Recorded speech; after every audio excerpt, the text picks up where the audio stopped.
அடியேன் ராமானுஜதாசன். அனைவருக்கும் வணக்கம். இன்னைக்கு நம்ம ராமானுஜ நூற்றந்தாதியில 37வது பாசுரம் பார்க்கலாமா?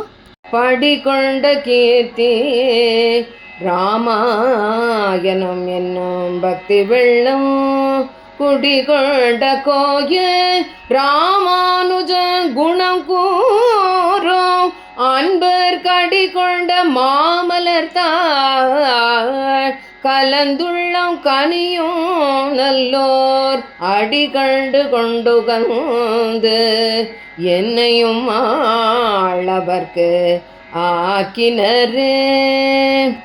உலகில் புகழுடைய ராமாயணம் என்னும் பக்தி பெருங்கடலை கோவிலாக்கிய ராமானுஜரின் குணங்களை போற்றும் அன்பர்களின் திருவடிகளிலே நெஞ்சம் வைத்து சிறந்தோர்கள் இந்த உயிர் இவருக்கு அடிமைப்பட்டது என்று அறிந்தவர்கள். ஆகையால் என்னையும் அவருக்கு அடிமை செய்தனர். போன பகுதியில் அடியேன் ராமானுஜன் ஸ்ரீரங்கம் வந்த பிறகு அவரை அடிபணிந்த முதலியாண்டான், கூரத்தாழ்வார், கோவிந்தஜீயர் இவர்களை பற்றி பார்ப்போம் என்று சொல்லியிருந்தேன். இன்று முதலில் முதலியாண்டான் பற்றி பார்ப்போம். அதற்கு முன்பாக ராமானுஜர் தனது தம்பியான கோவிந்தனும் தன்னுடன் இருந்தால் நன்றாக இருக்கும் என்று நினைத்தார் என்று சொன்னேன் அல்லவா? ராமானுஜர் இன்று நம்மிடையே இருப்பதற்கு முக்கிய காரணமே இவர்தான் என்பதும் அவர் உள்ளங்கை கொணர்ந்த நாயனாராக காளஹஸ்திநாதரை அடிபணிந்து கைங்கரியம் செய்வதும் ஏற்கனவே சொல்லியிருந்தேன்.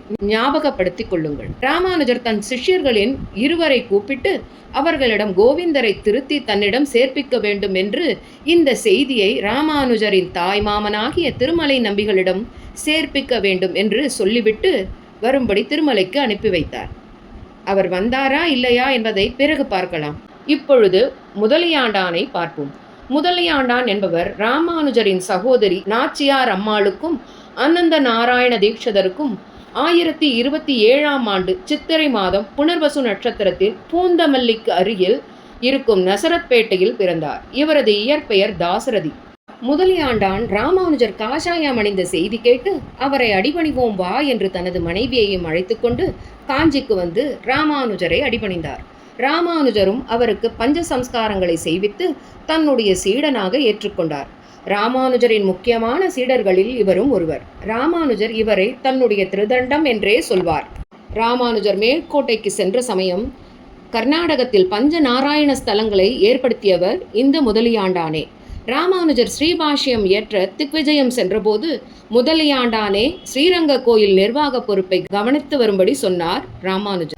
ராமானுஜரின் சித்தாந்தங்களை மக்களிடம் எடுத்துச் சென்றவர்களில் முக்கியமானவர்களில் இவரும் ஒருவர். இவரை பற்றி இனி வரும் பகுதிகளில் ஆங்காங்கே நாம் பார்ப்போம்.